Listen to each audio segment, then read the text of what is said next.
Let's see here. Gonna check my phone, make sure that we're live.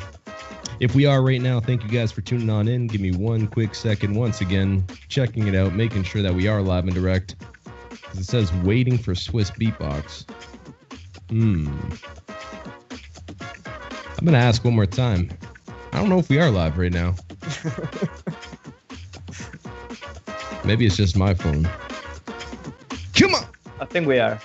You think we are? I see my face. Yeah. You see your face? See your face. You see my face? Yeah. All right then. Well then, yo, what up, ladies and gentlemen?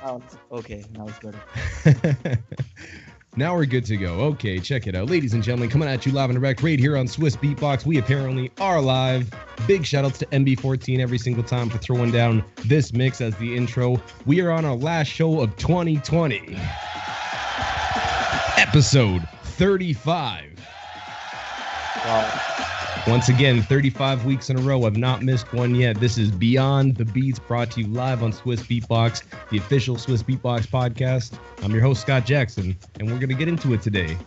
Once again, I hope you guys have had whatever you guys celebrate. Hope you're having a wonderful time and making sure that you're having a safe time, calling your friends and family, having some Skype calls, and doing what you need to do to go and have yourself a good time. Have a festive time. Get in the spirits. I like it. So once again, hope you guys are having a good time out there. Come on. People are actually in this. They're excited.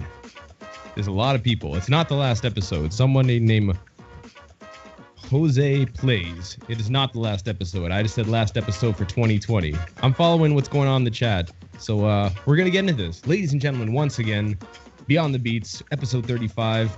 It is time to talk to a gentleman by the name of Donato Alferez Marin, reppin' Fruity Bomb, a.k.a.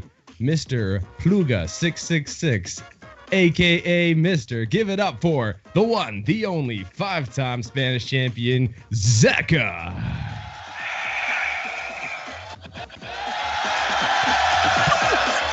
Hello, everybody. Yeah, man. How you doing? Quick. How you doing, man? Good. Doing good, man. How good can you be on these days? But yeah, I'm pretty good for the world we're living right now. How are you doing? Best. I'm doing as best as one can, similar to you. Because I'd like everything to go back the way it was, but we're in different times, so you gotta do as best as you can. But it's nice to see your face. It's nice to see your face. Yeah, it's good that we can see each other's face. Like, we live in modern days. Thanks God. Yes, it'd be a lot different if you couldn't at least see people over the internet and talk to them, and telephones weren't around. To be a little bit more difficult, to say the least. But yeah, man. So today we're gonna be talking with you, talk about your beatbox career so far, stuff that you've accomplished, some opinions on beatboxing, and yeah, man, I'm excited to go and get into it because going through you've had a crazy career so far, man. You've been smashing it, like smashing it. So with that, let's get into it. Ladies and gentlemen, once again, if you have any questions for Zekka, put it into the chat. Put it into the chat right there.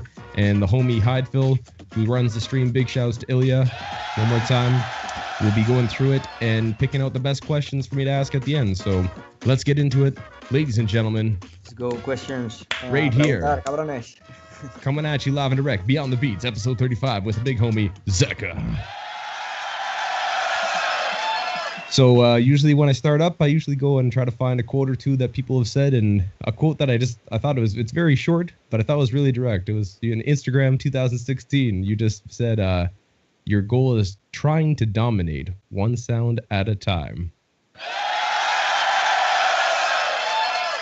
I like the way that means, because it means that you take a lot of pride and precision in one sound at a time, working at it, trying to make sure that you go and really master a sound and continue just doing that one at a time, continuously working on it. And you can see, like, it's crazy to see how you've been able to last in the battle scene and continuously improve and also strive to go and not only be successful in your national scene, but also internationally. So it's really dope, man. You've been crushing it for a long time. And it's again, why in your opinion is it important to really work on each sound individually when it comes to beatboxing? I mean, for me, it's pretty obvious. Like, they are your weapons. Like, Um, for me, the technique is like that part that you are asking. Like you need to work on your sides like individually because all the beatboxers, all the pro beatboxers do this. Like and I have learned through these years then one single sound you can improve it and improve it and improve it like with no limits. So at the beginning I was like when I learned sounds I just used them, but I think it's just about time. You need a lot of time to really master one single sound. So the most time you get to improve every of your sounds, the more consistent you will be. But for me, I think it's a mistake for me because I don't do this enough. I feel sometimes. You don't feel like, Yeah, well, I for mean, some sounds or for some, I think one of my mistakes for battles and for stuff is like going to showing or doing routines with sounds I have not mastered yet. You know what I mean? So that's why you should do it. You know. Spending more time on each sound to go and make it sure that when you put it into a battle routine, it's going to go and be able to go and smash on stage. Yeah, actually, and also like doing your routines and your sounds and everything live on stage is like it's much harder than doing it at your home, you know, at your own. So you need to master it like 200% to do it at 100% on stage. 100%, and it's actually the first videos I found of you were from Ventrilo era, and again they're on your old channel, Mr. I think Pulga 666 is what it was. I don't know what is Pulga in English. You know what it is? No. Yeah, go on. Let me find it. Pulga is yeah, it's like Mr. Flea. Mr. Flea. You know? Oh, the Mr. Parasite for. We're gonna get some FLEA. Yes, Mr. Flea. That's the meaning. I don't know why I put that.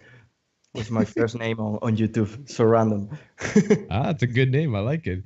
But those first videos that I found were like it's saying that you started when you were 15 years old and you've been doing it for about 7 months. But the first video I found of you was like 8 minutes and 50 seconds long of you just straight going at it on Ventrilo, and you already had like it was already a high level beatbox at 15 for 7 months in.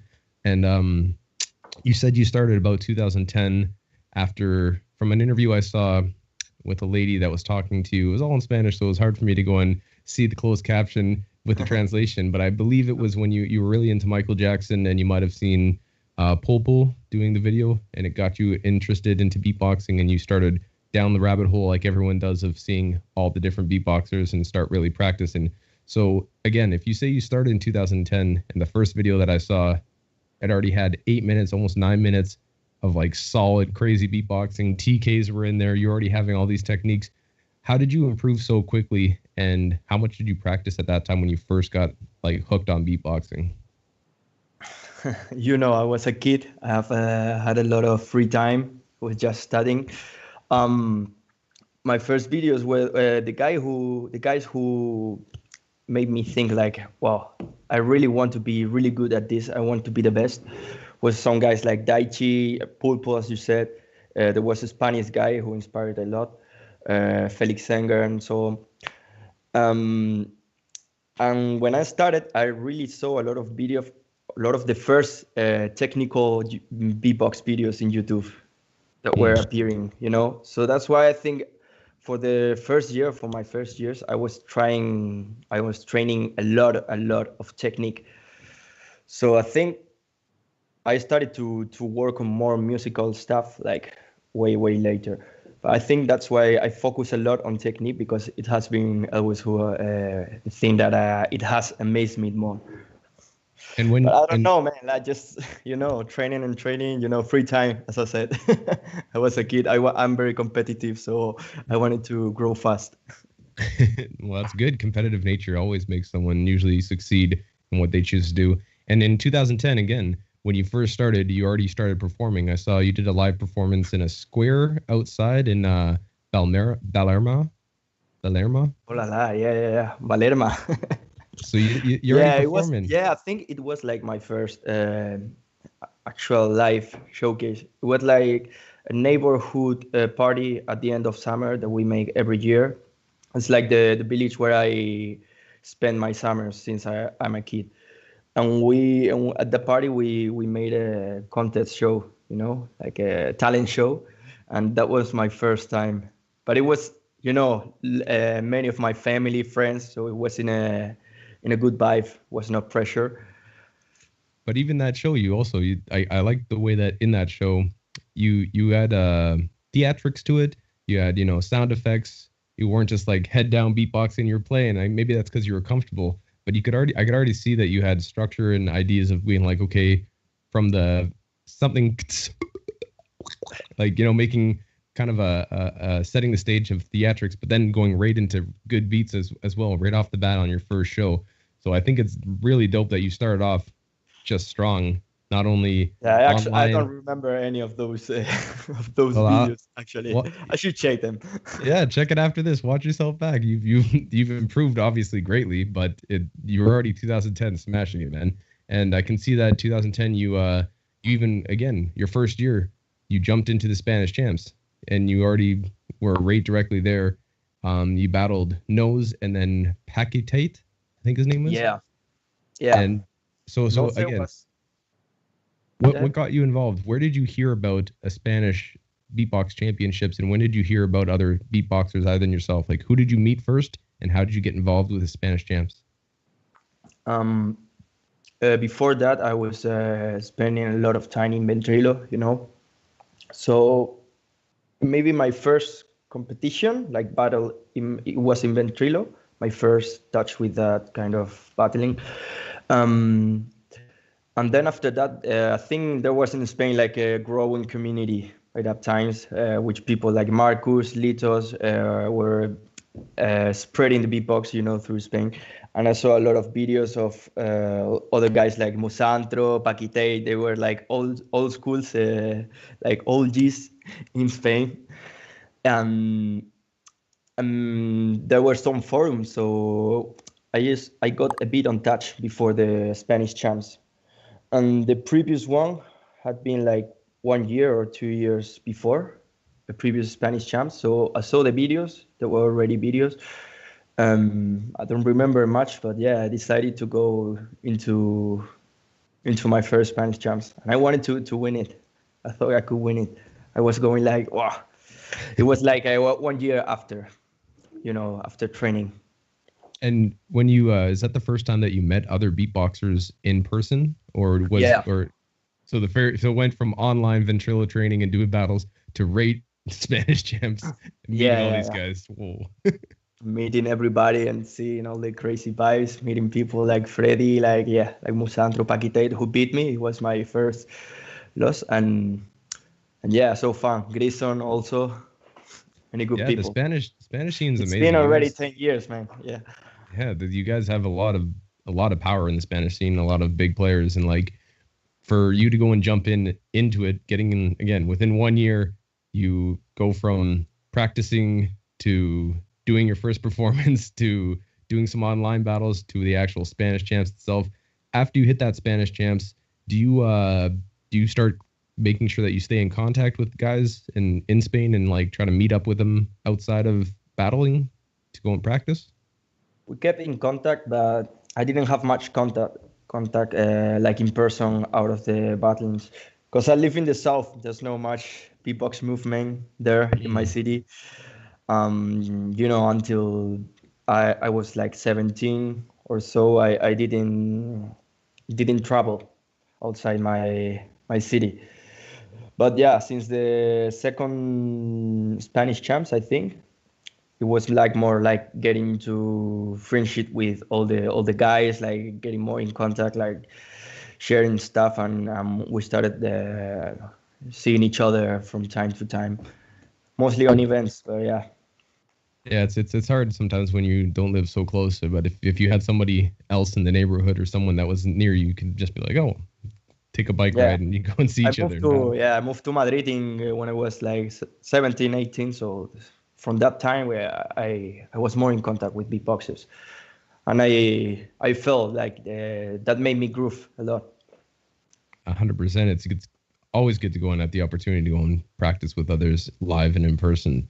And 2011 again, Spanish champs. You go on, and I believe it's 2012, 2011. Was there a Spanish champs in 2011? No, I don't believe so. there wasn't. There's another break, and that's something that's been happening, or has happened in multiple different scenes. Of one year they have it, the next year something. It's hard to organize, and I understand that as I help work in, like, the Canadian champs and Great North stuff. So I understand. Struggle too much to bring a championship. But then 2012, 2013, there wasn't either. But by 2012, you go and fast forward. So you have 2010, your first live battle, and by 2012, you end up winning the whole thing and becoming the Spanish champ. Bam! And in the Spanish champs, in the finals, you face someone like Grisson, and Grisson has an amazing career. And I see he's on a TV show now, and he plays the band, and he does all sorts of stuff, and won the loops. Like, Grisson's super dope and won the world. He might be one of the most successful beatboxers in the world right now. I believe so as well. So going forward to 2012 and winning that, getting that first Spanish champ under your belt, how hard was it for you to train for that battle? And were the people moving, because it was like 2010, 1 full year, and then 2012 you go and battle again. Was it difficult for you to go and have that much time to prepare? Did you like have to change your sets or continuously upgrade your sets when there's a gap like that? Or was it very easy for you to have more time? I'm not sure if it will make a difference, Like, I think the progression between 1 year and another will have been maybe similar. By that time, I really wanted to, as much opportunities as I could get to win that. But yeah, I prepared. Like, when I saw there wasn't gonna be like a chance for 2011, I just said like, okay, I need to go strong for the next one. Like, there's a lot of time. We are not listening to each other like so much. I don't know. Actually, I don't remember that good. What does it mean? I usually ask this question because it's pretty in line with what happens. Of you practiced, you win your national champs, you get your first shout out on SBX in 2013.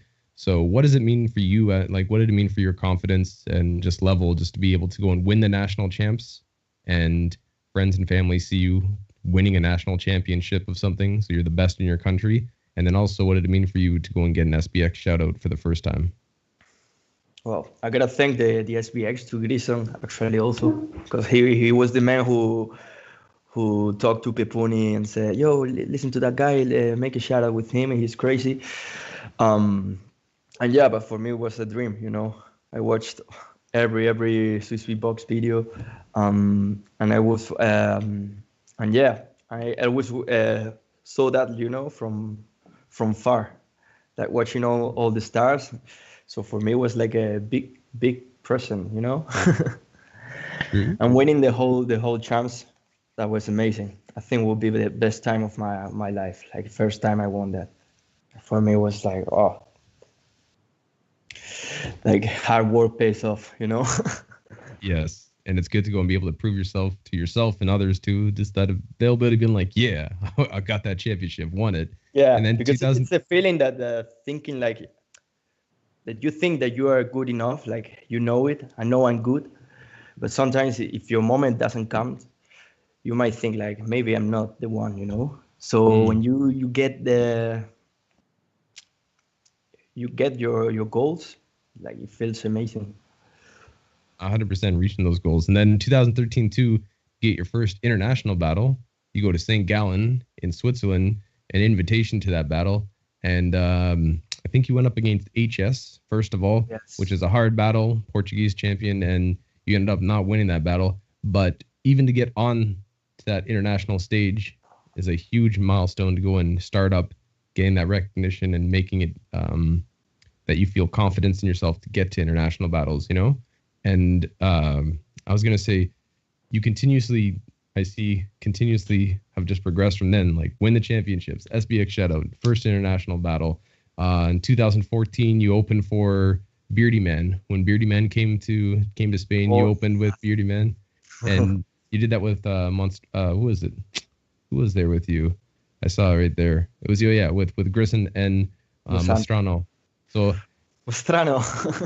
yeah, you start, man. Your progression again. It's like win the champs, then you start getting these availabilities and doing showcases. From 2012 to 2014 to 15, were you starting to perform more regularly as a beatboxer in Spain? Were you getting shows after winning the championship? I think I was not starting to make many shows until maybe 2014, 15. You know,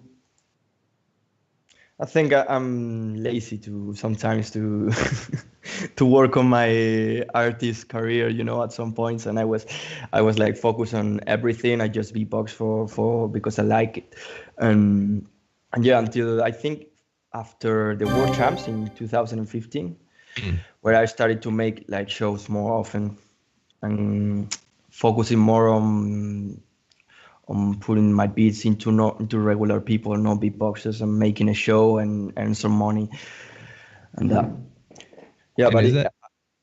yeah. Well, No. I don't want to cut you off. My bad, man. I was like, I started to grow that thing like slowly and progressive. And I was gonna say, fast forwarding to right now is before the world is the way it was. Is beatboxing one of your like full-time jobs? Because I know that you're also you've worked on graphic design and you did like 3D rendering for projects. Even in 2018, your team won the PlayStation Talent Award for a game that you guys had for best art together, the Project Indigo. Yeah, right now I made a plot twist in my life because I'm preparing myself for firefighter. So it's not my main job, the beatbox. And right now I am working and preparing at the same time for that because it might take me a few years to get it. So you've changed. That's a drastic change from going from I know. or visual designer, beatboxer, firefighter. Yeah. And what inspired you to go and get involved with trying to be a firefighter? I don't know. I think it's a thing I always thought. And this year and last year, I was a bit disappointed with 3D design, and I get a bit bored of that. And I thought that I always wanted to try this and go for it because here is the perfect job, you know. Mm. If you don't think about it, you can die at some moment and those kind of stuff. It's a good job, and I think I'm a person. It's very difficult to get, but I think I could get it. And I always thought of this. The husband of a cousin of mine, he's a firefighter here in Madrid also, and he explained me everything. I just saw him and just decided to do it. He's helping me, and now he's giving classes even to me. Yeah, you know, I decided to try. Why not? So how long have I found that interesting? How long have you been pursuing this, like for like a year or, you know? Yeah, maybe a year. Just I started before all the pandemic. And how long does it take in Spain in theory for you to graduate or do the training around? Depends on how hard you go. It might take 1 year, 2, 3, 4, 5, 6, 10 years. Like, so like what? I think the minimum is 2, 3, unless you go like a fucking crazy. But I'm working also at the same time, also giving classes in Beatbox Academy. I try to do some beatbox content. You know, it's not the only thing I do, but I'm really focused on that also. But yeah, I think I hope to get it in 2, 3 years as much. If it comes longer, you know, I will don't know what to think. Well, I got faith in you, man. You've always been in good shape and you have a solid mind, you know. So like you can, let's go. But you can definitely do it, man. I got faith in you. And one thing too, like you start doing in 2015 again. You go to World Champs. You started doing more and more shoutouts for SBX. And 2016, you come second at Spanish Champs. Freddie Beats takes home a W. You win the Urban CT Beatbox Festival. You were in the Mula Fest Yeah. Master Battle. And then 2017, you go ahead and win the championship once again.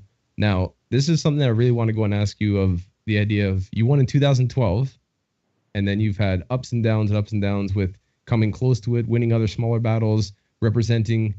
But how do you win from 2012 and then all the way 5 years later in 2017, you pushed yourself to stay training and stay active, and then you win again. And then 2018, even crazier, you win all three categories. You win loop station, you win solo, you win tag team with Fruity Bomb. Like, you crush everybody in Grand Champion, essentially. So from that 5-6 year gap of 2012 to 2017, so 5 year gap, first of all, how did you keep yourself motivated and stay current with all the beatboxers that were in Spain? Because I still loved it. I mean, I was more in touch with the Spanish community. I made more close friends, like Kobe and Freddie, and I think we kept always that competitive mind between us. And yeah, I remember for Freddie, I really wanted to win for the second time the champs to prove, and when Freddie and me went to the finals, that would be the first double Spanish champion. So Freddie won me, and I just thought I had to win this like 2 more times for it's that it's like this competition with my friends. But it's good, like it's not bad competitive mind. It's like it's a way to push yourself. I always think this way, but if I don't win, I'm not sad. Like at the end, I got nothing to prove, like only to me. But yeah, it was to be more close with the beatbox community that I learned more about things, and it just made me want it more. But I mean, like, it's I know what you're saying, I think, but I mean, it's just interesting because there's a lot of people that get success, and then success only lasts for so long because maybe they just go and do other stuff. But for you to go and have that success and then have a gap and then win again, is there a certain way, other than having people like Freddie and people to go and push you to be better and you want to win, it makes you have that competitive spirit? Is there anything else that you do personally, think like something personal to you, of why you want to, what makes you competitive for yourself? Like what makes you have that drive to go and be like, no, I want to do this now. And 5 years later, you become 2-time and then 3-time, and win everything. I don't know, man. Just the hunger for be better. Just this. I don't know how to explain it. I think we all got this, We all, but I think people just let it go, or it disappear with time. But for me, this is my real passion, and it's like for my young me, I do it for him because I always wanted to go through limits and be the best. And I know I won't be the best. I always wanted to win the world champs, and I know I won't do it. But just still trying it is what makes you reach goals. I don't know, man. You again, you're really, 2018 is a crazy year for you too. You do Florida Beatbox Battle, Shootout Battle, so many battle, World Classic in China. You make the World Champs top 16, make it top 8 because you beat Wawad, and again, a super dope run of battles. What's also the growing, events I had, like going into a stage with internationals thing, which made me really grow faster. So it has been really good to be on many different beatbox events. And because in Spain we got like one event a year. No, you got a few. You have the Zombeats battle and some other ones but that started late, That's fair. And when you continue on, again, you've proven yourself as one of the best beatboxers in the world for a good long time, because from 2018 with success, 2019 GBB, like 2019 GBB, you go and make it in past the elimination. You up against Codfish, taking an L, but again, you made it right into the top level of beatboxing in not only the world champs, but also in Grand Beatbox Battle, and winning wild cards throughout it for vocal total and all these things, to go and put that out there, that puts you on that level, in my opinion, as one of the best there is on the planet today. And I was gonna say, what is it for you in the future? Let's say Grand Beatbox Battle 2021. Do you want to pursue that? Because you also won the 7 to Smoke Grand Beatbox Battle 7 to Smoke edition, which is like super crazy because it had such a thick lineup of people like Alexinho, Article, Mr. Android, like so everybody was there, and you end up taking the win on that too, which is a huge accomplishment. And do you not feel like you have it in you, if you were to practice and really like continue with your style, and continue pushing yourself? I think you could really do well at Grand Beatbox Battle World League 2021, in my opinion. Yeah, I'm going 100%. I will try it. Like for me, one big goal is to win one GBB. I think if I train enough and I prepare myself enough, I could do it. But nowadays, anyone can do it. It's just who has the best day. It's a bit ridiculous right now, the level.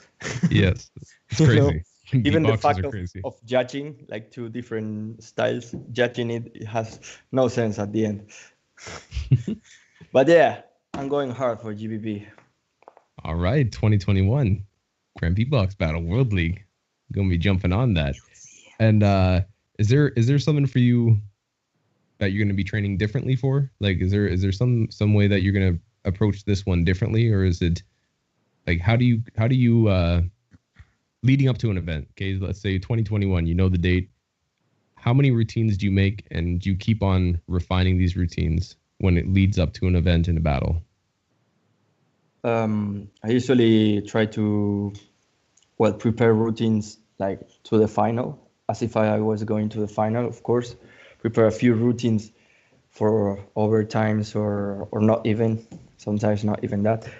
But I think for next one, what I need to work on is more studying more from outside, because sometimes I do just my beats, my ideas, I don't think too much in the opponents, in the crowd, or in the, I think I need to study more battles, see what kind of strategy I can bring depending on the battlers, and also preparing more, because as I said, like sometimes I just go with not master routines yet.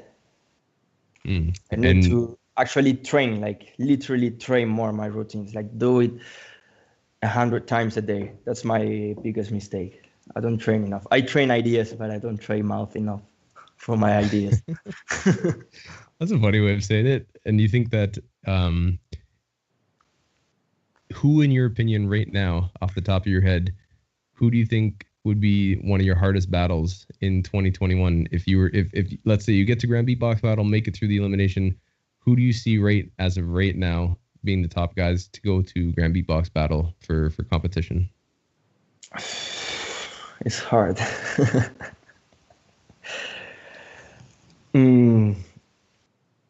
I would think Elise, actually. I don't know if he's going to next one. I think he might be going to next one. Yeah. I think Elise and me will be an interesting battle. We talk about this. We really want to battle each other, but I think he's really one of the strongest. Representative Canada. Yeah, big shout outs to him. I'm just thinking about all of them, and I don't Napalm also. Napalm, I have a big respect on battles for Napalm. All right, and there's endless beatboxers that are going to be crazy, and new ones that come up, and from the online scene, from what I see, is just there's so many beatboxers I never knew of until this year, which I'm really happy about getting to go and host some of the online battles. And continuing on, I want to go and ask you, speaking of online battles and live battles, Spain had an actual live beatbox battle in 2020 for your Spanish champs, right? And you were a judge? In 2020? Yes. Yeah. Yeah. On Swissbeatbox, it was.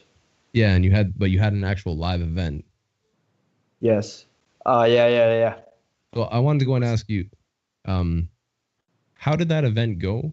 And in your opinion, how do you see events going in the future with the new restrictions and stuff? If things don't change that much, how do you make events happen in real life? Hard question. It was a bit weird in Spain this year, the champs. Most of us didn't want it to happen, but I gotta say, it was not that bad. Like, yeah, it was, there was some events before us, so which has a similar looking crowd, for saying that way. Like, people sit down, separate. It's obviously not the same as regular events. Like, there's no that hype. It's not the people. I think that's a important role of the beatbox events, especially for us, for the performers. But yeah, I think events has to adapt right now, and I see in many different disciplines around the world they are doing this kind of showcase with no crowd, with all these rules for. It's weird.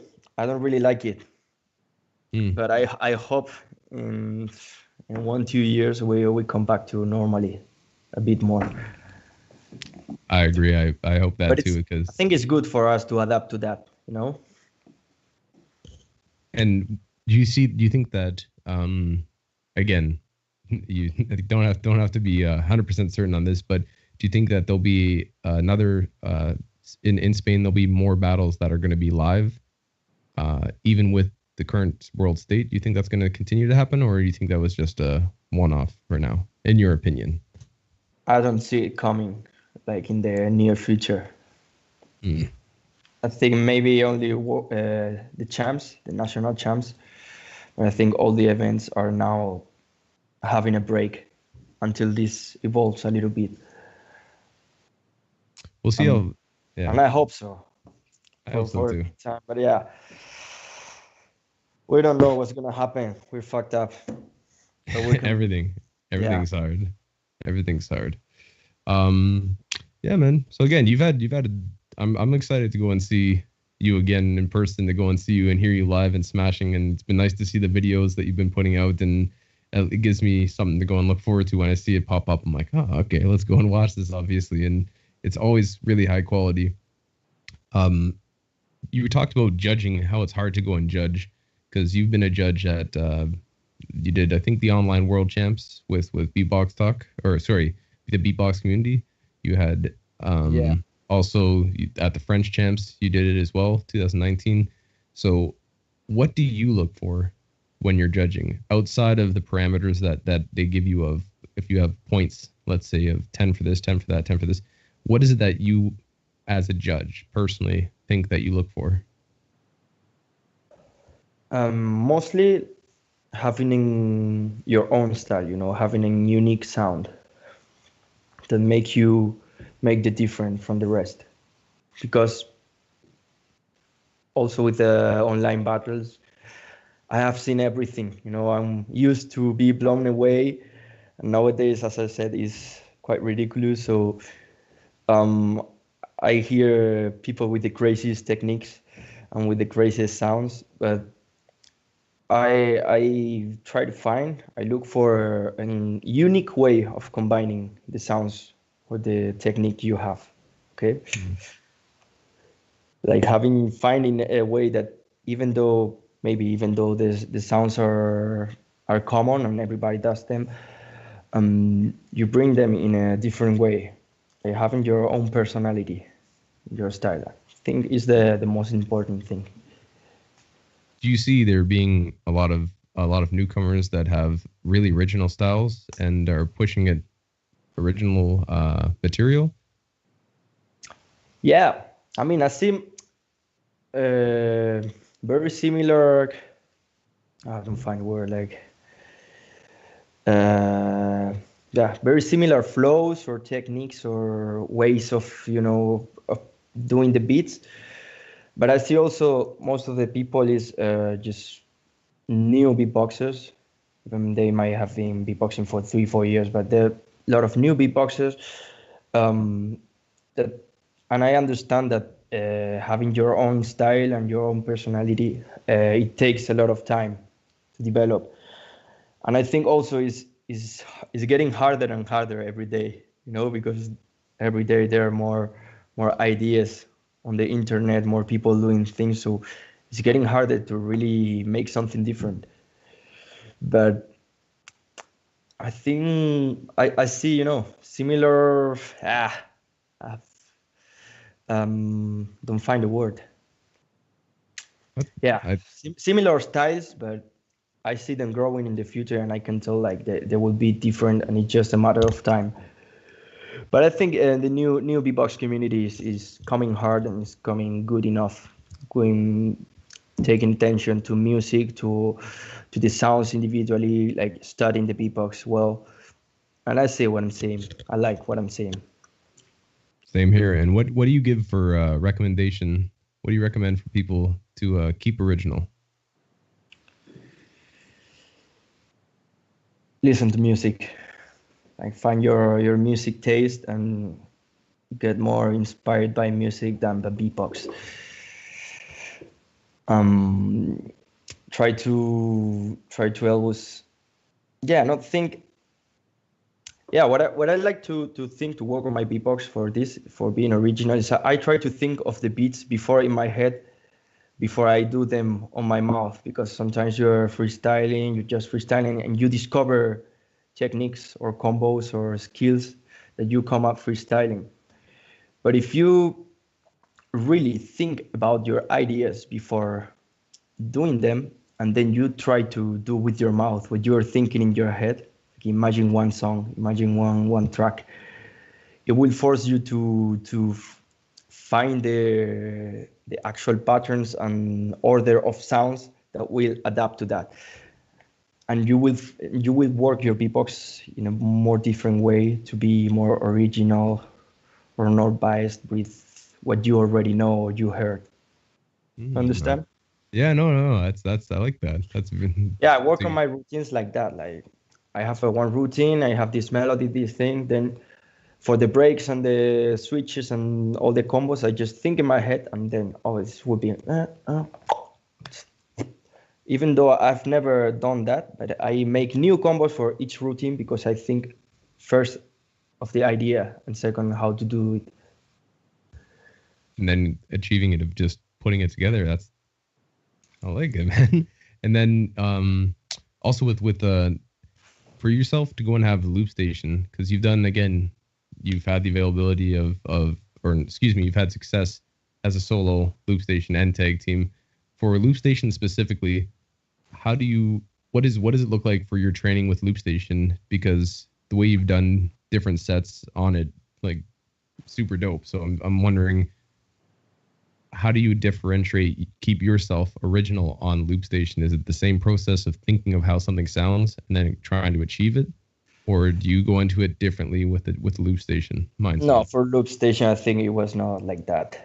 It's like things I learned. For me, it was really stressing to prepare for loop station.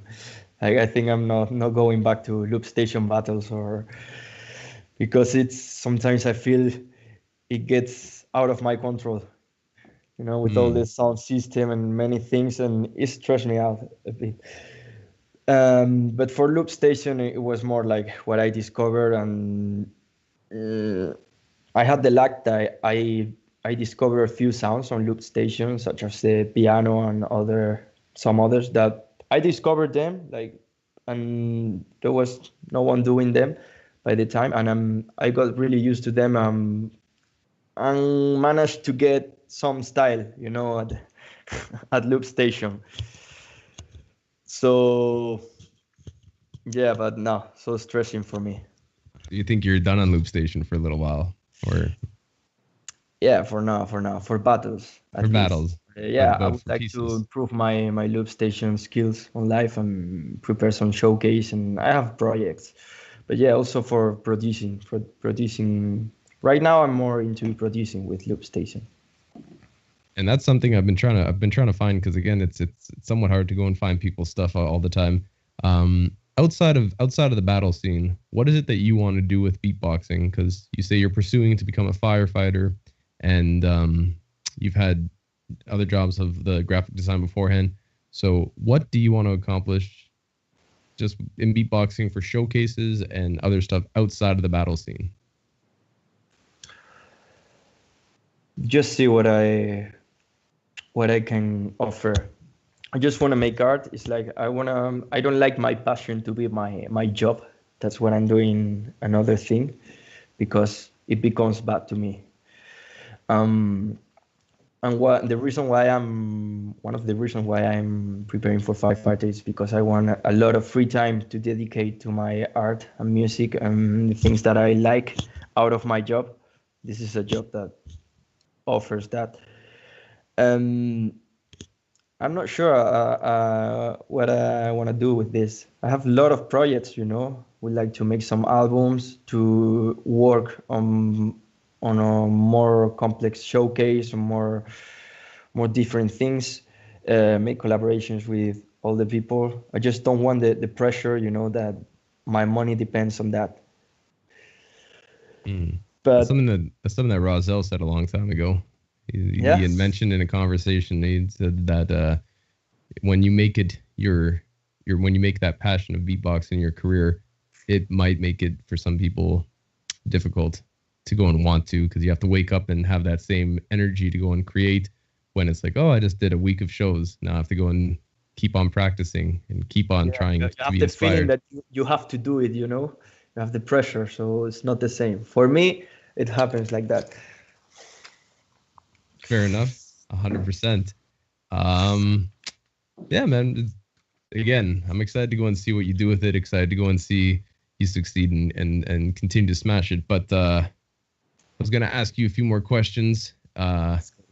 First of all, we're gonna go and ask you something called Rapid fire. Rapid fire. All right, so these are gonna be rapid fire questions. All right, I'm gonna ask you questions, and I don't want you to think about them too much. I want you to answer them as quickly as you can. Okay? Okay. All right. So, ladies and gentlemen, right here, episode 35, last episode of 2020 with the big homie Zekka. We're about to get into Rapid fire. rapid fire questions. Question number 1: who is your current favorite solo beatboxer? Danny. Who is your current favorite tag team? Uh, Spider Horse. Who is your current favorite loop station artist? Inky. Who is your current favorite crew? Very warm. What is your current favorite sound?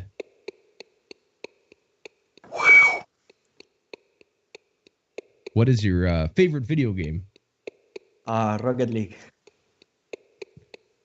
What is the best Spanish dinner? Jamón serrano con patata y huevo frito. Eggs with potatoes and jamón serrano. Serran ham. I'm going to have to ask you after this what that means. What is the best Spanish snack? Cuajada con plátano. Banana with, I don't know the name of the other thing. What is It's the best Spanish drink? Alhambra. Beer Alhambra. How many push-ups can you do? 100. How many pull-ups can you do? 26. What is the hardest calisthenic combo you've achieved so far? The hardest? Sorry? Hardest calisthenic combo together. Calisthenic? Calisthenic. You know, like chin up to this to when you do handstands or Full planche push-ups. What is the hardest combo you've done in kendama?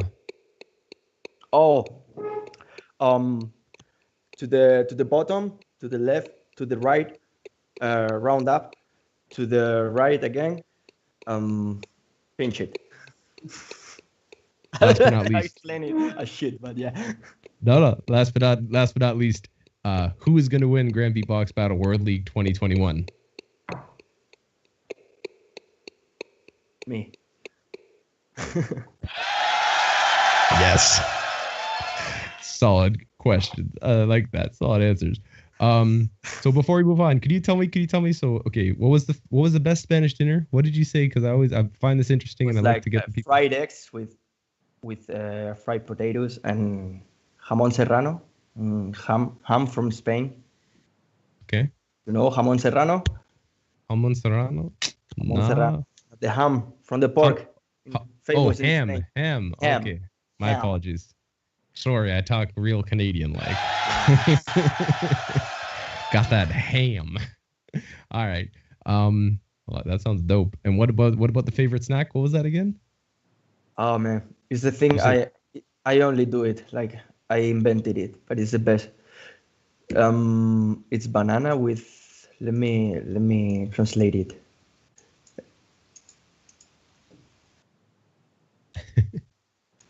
Curd. Huh? Curd. Carrot. C-U-R-D. Oh, curd. Curd. But I'm not sure it's the same that I'm Like yogurt? Yeah. Like curd yogurt. Okay. Try it, man. Try it. All right, I will. Now we have a few questions. A couple questions from my good friend. My friend Papuni. My friend Papuni. My friend Papuni. Has a few questions. And I'm going to say one more time for everybody that's watching, everybody in the live stream, put your questions in now. If you have any questions, I will ask them after this. But we're going to go and get into... My friend Papuni. He has a few questions. First question is, he wants to know is, will you organize a battle in your hometown or area at the beach? You know, I was talking about that with my father the other day. Yeah, will be dope. Didn't think about it, but yeah, when I was talking to him, I thought like it would be actually really good in my village or in my city town, my home city. It would be nice, the beach, and there are actually some good fairs out there in those areas. So. Maybe one day in 2037. Okay, fair enough. My friend Papuni wants to know what is your favorite beatbox battle that you've gone to so far?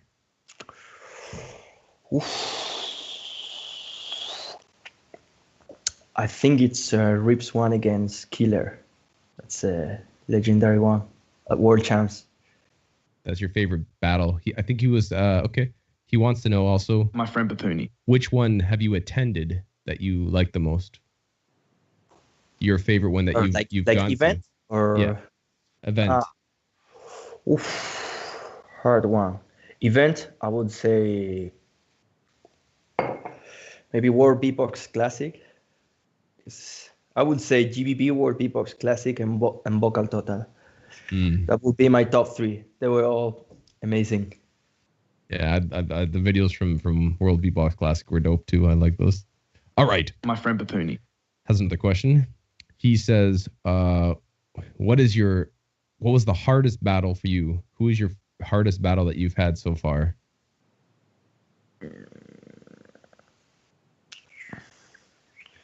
Maybe Dilo or Wawat. Maybe. Very hard. Hard enough, yeah. My friend Papuni wants to know a couple more things. He says, what was your favorite battle that you've been to? Like, what was your personal favorite one-on-one? Who did you have the most fun battling? Some of the ones of the Spanish champs. Maybe the third place battle in 2014 against Freddy. Can Ladies be and could be gentlemen. one of the funniest battles. Make sure you guys Did the check these Harlem out. Shake. It was I never love Freddie. uploaded. Oh, No, it Shoot. stayed at the World Beatbox Battle live stream, but never saw the light. shoot. Well, maybe they can bring that out of the depths. We'll never know. Hopefully, it's not lost forever. My friend Papuni. Has a couple more questions. He wants to go and say, okay. So how do you approach this is for him is how do you approach being a beatbox teacher? What is it important for you to teach your students? I think what I explained before, like thinking in the opposite way when bringing the beats. I think it's a good thing I'm teaching to my students. And after a lot of, this is my first year giving classes, but after a lot of classes, I'm really enjoy watching how they develop and create new things that they didn't know. So yeah, I think I just try to teach how to work differently in a different way to your beatbox with in some ways that you might think it's different, but when you write down and just make a good structure of your trainings and your compositions, it makes you easier to develop more. Do you think this is Paponi didn't ask this, but from the people that you've taught, is there anybody that really are there a few students that really stand out that you think are going to be successful in battles? Yeah, there's a few of them who has stands out a little bit, but they are all very, very new in the game. So it's too early to, the most developed one is the guys who have been more time practicing. But I got good hopes on them. But as I say, it's still too early to know. 100%. All right. My friend Papuni Wants to know a few more things.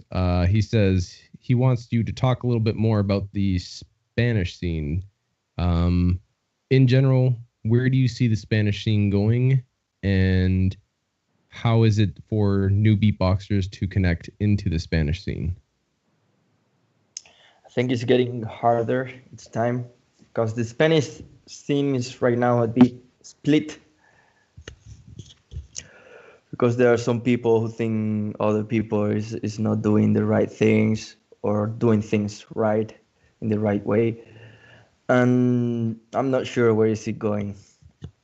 I think we got a good community, good people, but we're getting separate.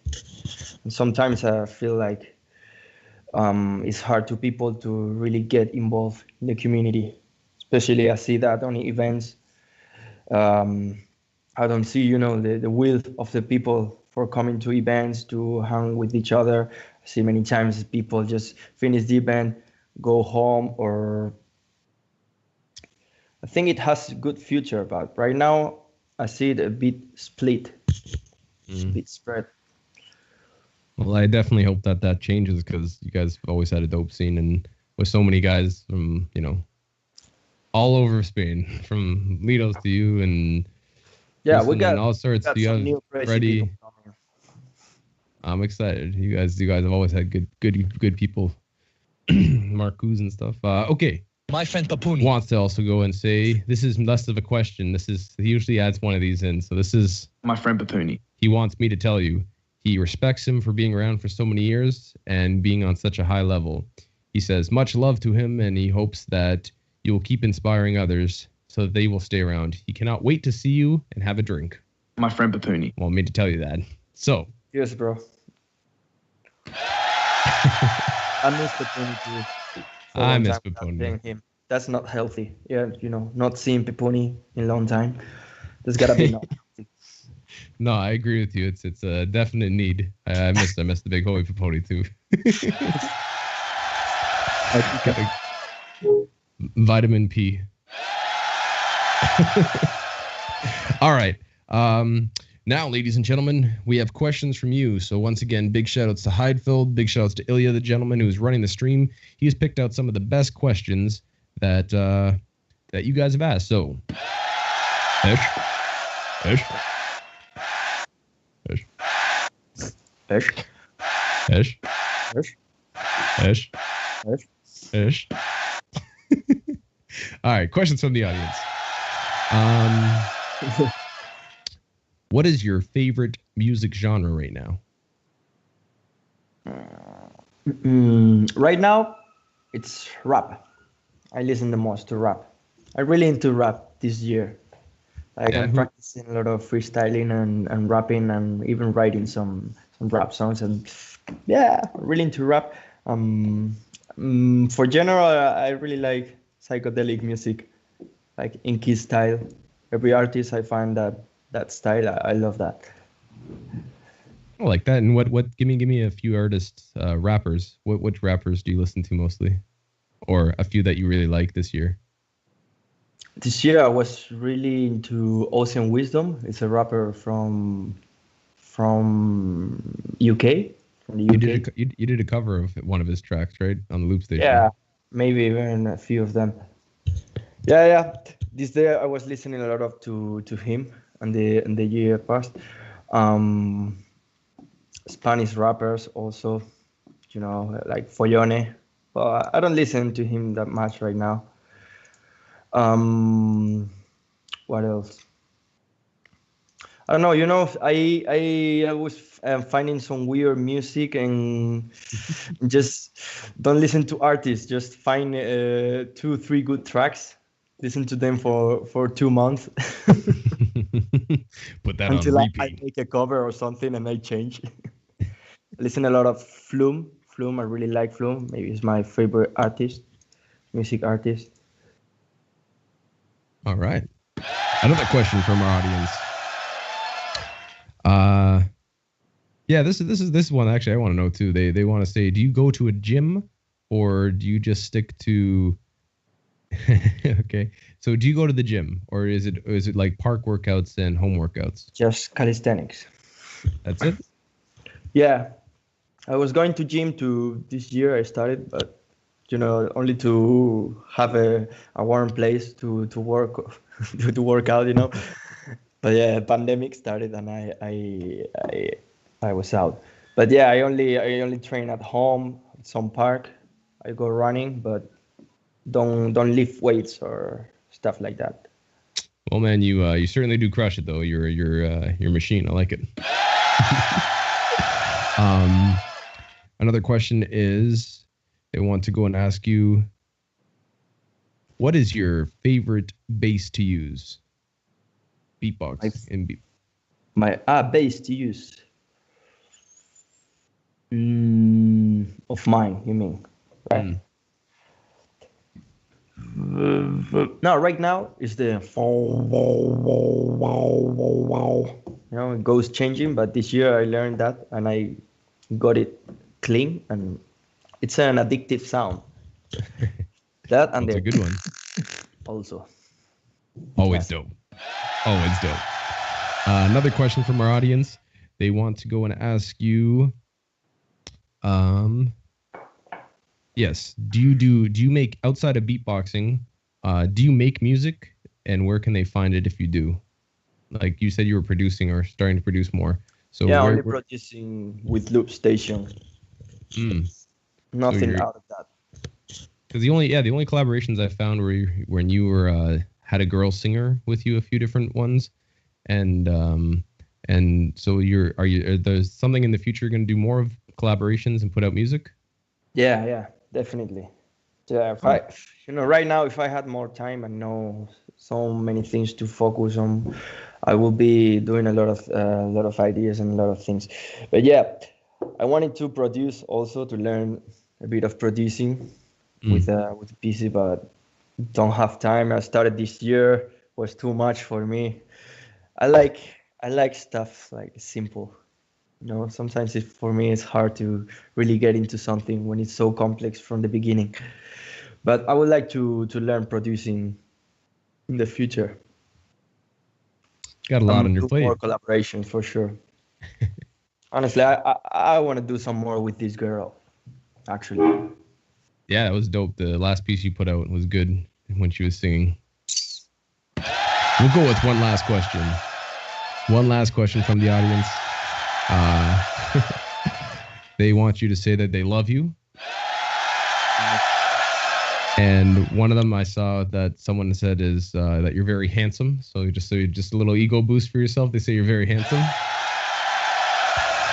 And the last one is, who is your favorite? Okay, if you could pick a tag team partner, who is your tag team partner? Other than Cobley, other than him, yeah, other than your current team. So if it wasn't him, if you could choose anybody for your tag team, who would it be? it's a question I have think about a lot. If I could choose like anyone, Anyone. I don't know, man. I think I will go for some musical guy, maybe Gene,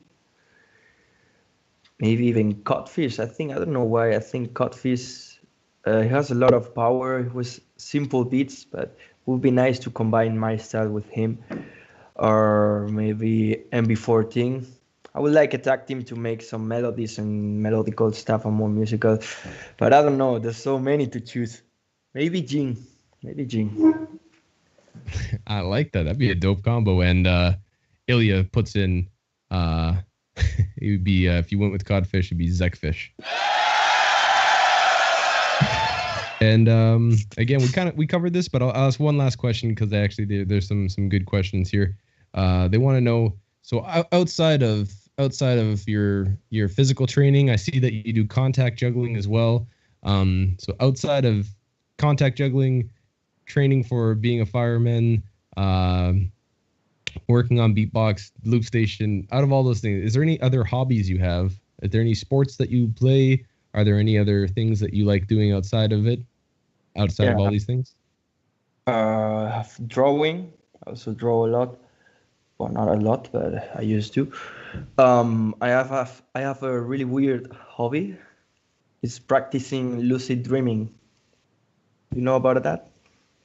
I have an idea what it is, yes. Yeah, I have been like for 5-6 years, like practicing lucid dreaming, trying to kind of control your dreams and do stuff to connect with your subconsciousness and that kind of thing. I don't know if people know about lucid dreaming. When Yeah, and you're dreaming and you know that you're in dreams. So How do can you- do stuff. how did you get inspired or involved with trying to control these dreams? I read some books. I read one book and I really got into it. And for some years I was like, well, I write my dreams every day, and that helps you to keep remembering more and more. And yeah, I read a few books. I learned some techniques and created my own. And I had some lucid dreamings that make me, it's a weird feeling, but it makes you. It amazes you when you wake up and you have a lucid dream. It's like, and you control it and you're feeling it and being aware of it. I don't know, but yeah, I read books. I got interested, and I think it's a very powerful thing for your mind. But for now, it's a bit forgotten. But I'm still trying to get back to it. Is there any dream that sticks out that you were in control of, that you can remember was like powerful for you, that was like really like whoa when you woke up? I had many lucid dreams. Like I have funny ones. I prefer the funny ones when I just don't do nothing. Sometimes I try to speak with people to make them tell me interesting stuff. So to think maybe they tell me something that I don't know. I know inside me, but I don't know.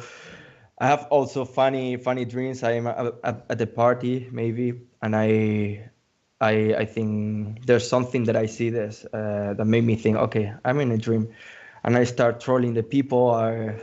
I come to talk with people, and then I go, okay, guys, see you. Hey, yo, watch out! And I spit fire or something, and people was like, wow.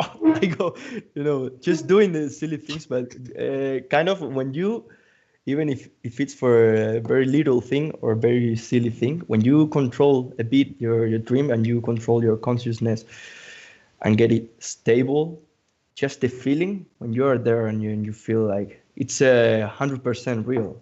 You're aware of it, like all the feelings, all the visuals are just as real as life. So I think you can like have a lot of real experiences that you wouldn't have in real life, but for you at the moment it's real. You can talk with dead people, dead family. I saw my dead dog, and I was I started crying. Hey, Wow. You can do like interesting stuff with that. That's something to go in, ladies and gentlemen. If you have some time, go ahead and what can you recommend? What was the book? What was the book that you first read that might have, or a book that you would recommend if someone was interested in? I think something like Guide for Lucid Dreaming. That was the first one. I forgot because I lent it to a friend, and he lost it, so I never got that back. But yeah, it's here. Yes, Guide for Lucid Dreaming by Jared Seisel, Dylan Tuchilo, and Thomas Pacer, something like that. That was the first one, and they teach you like different techniques to question the reality every time. So you got the habit, and you do it in your dreams. Even they even teach you how to control different powers on dreams. It's very fun, and it works. Yeah, something that's interesting that I might have to go and check out that book, ladies and gentlemen. If you are interested, get yourself on that guide. All right. I want to go and ask, because people have been asking this the entire time. This is the question that everyone always asks all the time because they like to go and hear it.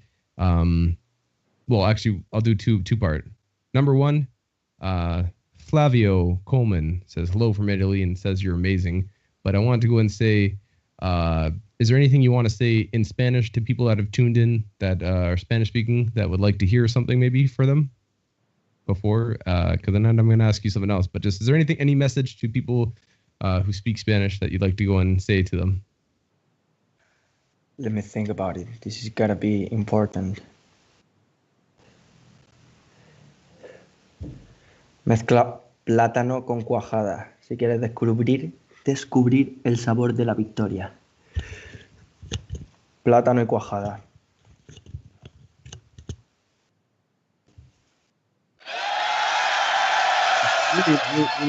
Announcement, yeah. I'm unsure because I only speak English, but I have faith in you. Yeah, I'll leave it. What I said. Pardon? I won't tell you what I said. Well, that's gonna be for me to go and find out after the fact, and we'll see what you said. I'll ask somebody who does, and maybe. No, the translator cannot catch my accent. You will never get it. Well, people are excited that you said that, so I'm happy for them. I'm happy for you. All right, last one that people keep on asking, ladies and gentlemen, right here on Beyond the Beats. People want to hear you beatbox, my friend. People want to hear some. This is gonna be the last session on Beyond the Beats of 2020. Episode 35, right here live and direct with Zekka. Do you got some beatboxing for us? Yeah, some freestyle. Well, let's get that energy up. Ladies and gentlemen, coming at you live and direct. Multiple-time Spanish champion, Grand Beatbox Battle, 7 to Smoke champion, coming at you live and direct. You already know what to do. I say the 3.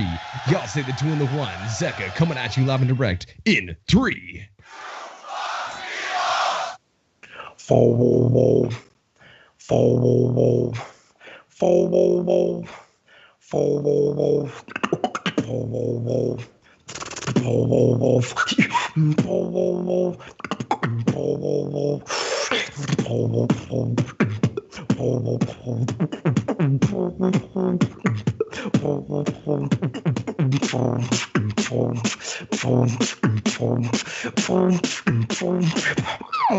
Freestyle.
Yeah. Yo. Let's go. Let's go. Coming on Beyond the Beats. You come correct. You come like Zekka, slapping up the beats. You got a little more? Got a little more? Just a little more? People are asking. Yeah. I'm excited. Yo, keep. Okay, we'll do something I've been working on. It's really, really, really fresh. I might fuck that part. Yeah, let's show something. Oh, you wanted me to be trustful. I was trying and deep, it didn't work. Way too far from. Way too far from. Oh, you wanted me to be trustful. I was trying and deep, it didn't work. Way too far from. Way too far from. Yep. What you wanna?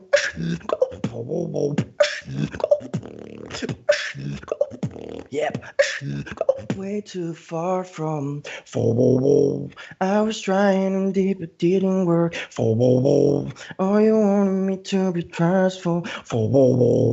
Way too far from. Way too far.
Yep.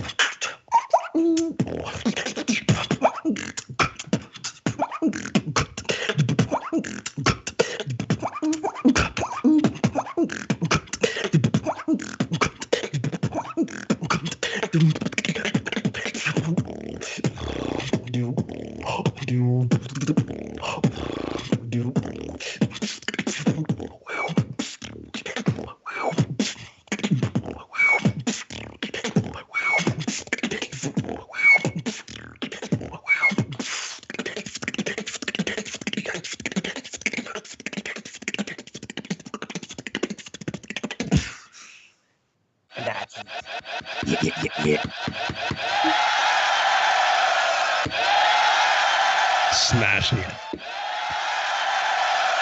Yo. Ridiculous, man. Ridiculous. Thanks, bro. Jeez. Whew. That's the way you ended off for a year, ladies and gentlemen. Episode 35, Beyond the Beats, with the big homie Zekka, repping for Spain. Where can people go and follow you up online? We'll have the link in the description box, but where can they follow you for YouTube, Instagram, Facebook, anything else that you use and help support you, brother? That's it. On live. Follow me on live too. On live, and it's all just Zekka? Yes. Zekka on live. Yes. Ladies and gentlemen, go follow him up. Watch what he's going to be doing. If you need inspiration to go and learn how to do push-ups and pull-ups too, the man then will go and show you how to go and get up and down on a bar and give you some inspiration to go and maybe go for a jog and get strong. If you need an inspiration to go and learn how to get some beatbox and think about it out of that circle of how you're doing it right now, he does teach lessons. Where can people hit you up for beatbox lessons? Yeah, check the Beatbox Academy. I think it's really good what we're doing. It's a one step forward for the beatbox professionally. We're some good people there, right? Like River, Adele, Carlos from Chile, me. We're giving classes like by subjects, and I think it's really interesting. So just check it out if you want. Beatbox Academy, ladies and gentlemen. Go and get yourself a lesson. Beatbox Academy. But aside from that, man, I want to just go and say I'm blown away every time. Every time you smash it, man. I'm thankful that you jumped on the show. Did you have a good time? I had a good time talking to you, man. So yeah, it was an honor to be here. Thanks for inviting me. So always, good man. to talk to you. And we Happy said to see your it's face. more than 1 year without seeing each other, so it's good to talk sometime. 100%. I was happy to go and look up and see what you've done so far, and I'm excited to go and see where you're taking it. So I wish you best of luck in all your career as for firefighting, career as when you're looking up to do more beatboxing. I wish you'd be able to do 200 push-ups and 200 pull-ups and planches and all sorts of stuff, planks, and being able to do stuff because it's crazy. And I can't wait to see you again in person, my friend. But ladies and gentlemen,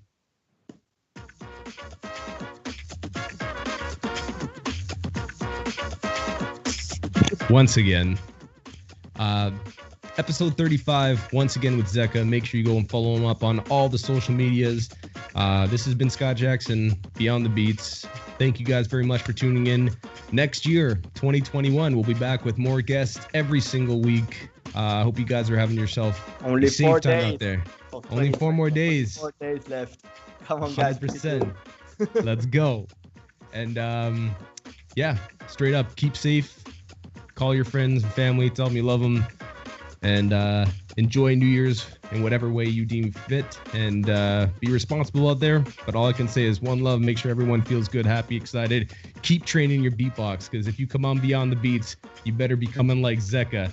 He's coming for that Grand Beatbox Battle title. He's going to be slapping it up. He's got the style. He's got everything going on. But aside from that, ladies and gentlemen, once again, thank you for tuning on in. Scott Jackson signing out for Swiss Beatbox. Tune in next year as we'll be getting more episodes and you can find out what's happening beyond the beats.